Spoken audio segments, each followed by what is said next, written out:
¿Cómo acelerar el crecimiento de tu empresa startup y lograr rentabilidad? Aproximadamente el 90% de las startups terminan fracasando, bien por problemas legales, por decisiones estratégicas de marketing no del todo correctas o por falta de ajuste del producto. ¿Hay algo que podamos hacer para evitar esto en nuestra startup, para mejorar su rentabilidad? Bienvenidos a Tinku Legal. Si queréis conocer las claves para acelerar el crecimiento de tu empresa, estás en el lugar indicado. Tenemos con nosotros a Sonia Demet, es consultora experta en el asesoramiento de startups y responsable del ecosistema digital, del ecosistema de emprendimiento de La Nave junto al Ayuntamiento de Madrid. Bienvenida. Gracias, Lara. Vamos a empezar, cuéntanos un poco cuáles son los errores más comunes que cometen los emprendedores al principio cuando deciden emprender. Aquí podríamos dividir un poco dos perfiles que hay, ¿no? El emprendedor que escucha al mercado y el emprendedor que está enamorado de su idea. No sé si te suena un poco esto. El que está enamorado de su idea básicamente lo que va a hacer es no escuchar a nadie, no validar y estar invirtiendo mucho dinero en un desarrollo de algo que posiblemente no encaje, ¿no? Ese es como el error fatal de ese tipo de emprendedores. El otro emprendedor sí que va a poder escuchar, pero muchas veces pues, va a tener errores en qué priorizan o con quién se une también. Y aprovechando que estamos en legal, seguramente también tendrá el error de no priorizar o de no pensar que el asesoramiento legal tiene que ser desde el inicio, ¿no? El pacto de socios, por ejemplo, es algo... ¿Te suena? Completamente de acuerdo. Sí. Somos amigas, nos caemos muy bien, entonces ¿qué va a pasar entre nosotras? Nada, nunca va a pasar nada, entonces no hacemos ese pacto de socios, ¿no? Eso también puede ser un error bastante común en un emprendedor que no está enamorado de la idea, ¿no? Que sí que va a dar un poco de feedback, va a escuchar el feedback del mercado. Claro, entonces, ¿qué factores ralentizan? Aparte de esto que nos cuentas un poco, al final hay una serie de factores, a lo mejor no escuchar la idea, como nos comentas, ¿no? ¿Y qué otros factores van a ralentizar ese crecimiento de las startups? El encontrar socios adecuados, sobre todo el CTO.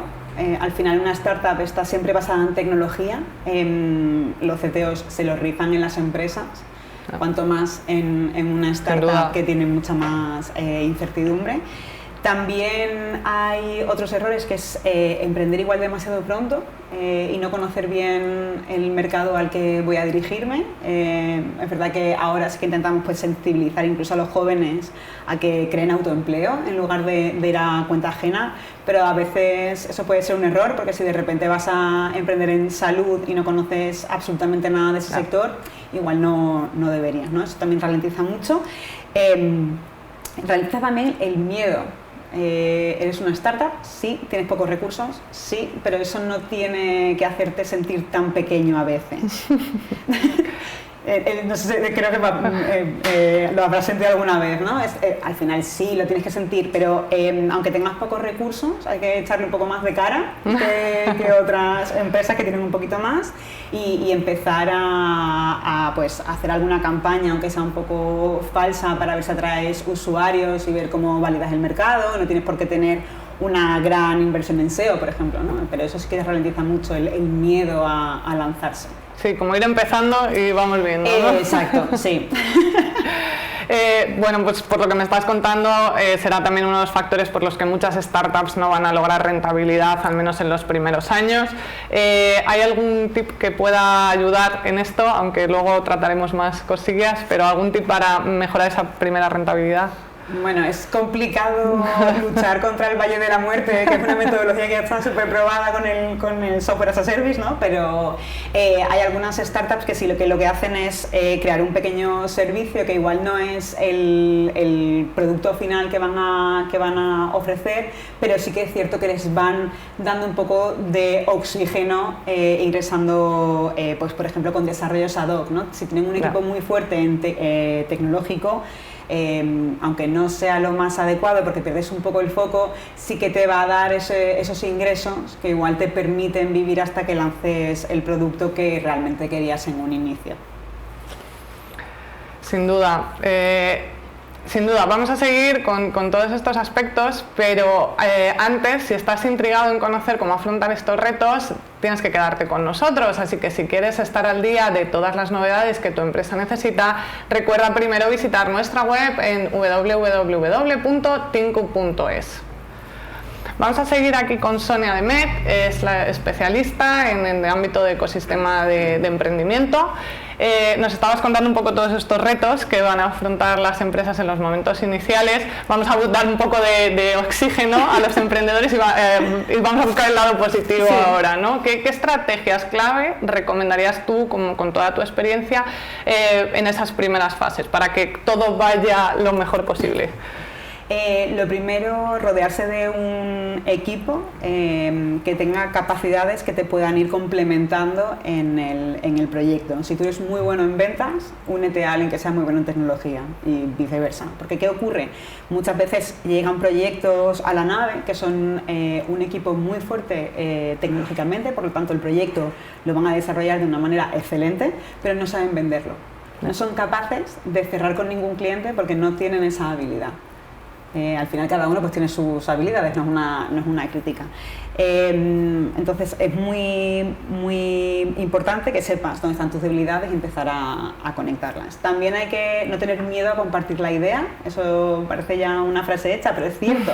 El que más se lo guarda, menos feedback tiene, menos les van a conectar con personas. El mundo de la innovación es muy pequeñito, si tú cuentas la idea a ciertas personas te van a decir, mira, yo no, pero te conecto con tal persona que te puede ayudar.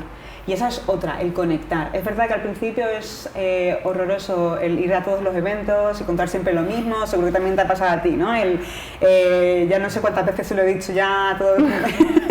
Pero es que es así, tienes que andarte a conocer. Luego, esa parte, cortarla porque tienes que empezar a enfocarte en desarrollar también, ¿eh? Pero tienes que hacer esto y conectar con gente que te puede ayudar, pues con expertos. Con estos locos, ¿no? de las 3 Fs, además de los amigos y la familia. Eso tienes que hacerlo. Los programas de aceleración, ahora hay muchísimos también que te pueden ayudar en un inicio también. Y al final no solamente por la parte de formación, sino por la parte de conexión. Hay expertos, hay personas que luego acuerdan con sus mentores el seguir un apoyo, claro. Pues eso, ¿cómo lo has conseguido? Pues con plataformas como programas de aceleración. Sí, sin duda, yo creo que el networking, ese crecimiento de emprendimiento, que es verdad que hay mucho miedo en el emprendedor, pero que al final es como cada uno tiene su idea. Claro. Y cada uno trabaja en lo suyo, ¿no? Y al revés, hay como esa posibilidad de crecer. O se unen también, igual claro. Tú y yo nos damos cuenta de que son ideas muy complementarias, o que yo estaba pensando en una parte un poco errada y que tú me la solucionas, porque no juntarnos y aunar esfuerzo. Sin duda. Sin duda creo que has dado como con todos los puntos clave así que pueden llegar a la audiencia, a los emprendedores. Ya nos lo has dejado caer, pero bueno, ¿qué hace exactamente una aceleradora de startup y cómo podéis ayudar desde la nave?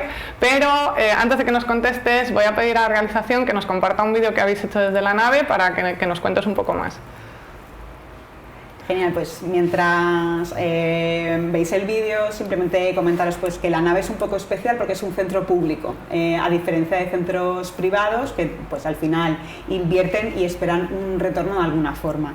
Nosotros pertenecemos al Ayuntamiento de Madrid y por lo tanto lo único que buscamos es acelerar la innovación, apoyar al emprendedor, no solamente de Madrid sino de cualquier parte del mundo, para que esa innovación se haga realidad y pueda impactar en la vida de los ciudadanos de Madrid, porque sí que intentamos que creen empleo, o que atraigan inversión o que nazca la innovación directamente aquí. Tenemos programas para todo tipo de etapas. Nos llamamos aceleradoras porque es el nombre más común que se utiliza, pero incubamos, ayudamos a esas personas que tienen una idea, no saben muy bien si lanzarse o no al mundo de la innovación todavía y les acompañamos a esa validación. Acompañamos a empresas, startups que tienen un MVP y que tienen que lanzarlo, a aprender pues, cuál es el canal adecuado, el precio, el target, cuál es el mensaje que se utiliza para acercarse a ellos. También tenemos un pequeño programa de escalado en el que ayudamos a 8 startups a superar esas barreras que parece que ya tienen unos ingresos mensuales habituales, pero no llegan a dar ese gran paso para convertirse en empresa o para internacionalizarse. Y tenemos desde 2021 otro programa dedicado a empresas de fuera que quieren probar suerte en Europa. Estamos enfocados sobre todo en Latinoamérica, pero realmente cualquier startup de cualquier otro sitio podría también participar. Y lo bueno de la nave, que todo está financiado por el Ayuntamiento de Madrid, por lo tanto el emprendedor puede enfocar todos sus recursos al proyecto, que es lo que se necesita sobre todo al inicio. Pues muchísimas gracias, yo creo que ha quedado clarísimo. Ya sabéis, la nave para todos los que decidáis emprender. Ha sido un placer tenerte con nosotros, poder aprender todas las claves que vienen muy bien cuando se están creando empresas. Gracias por venir.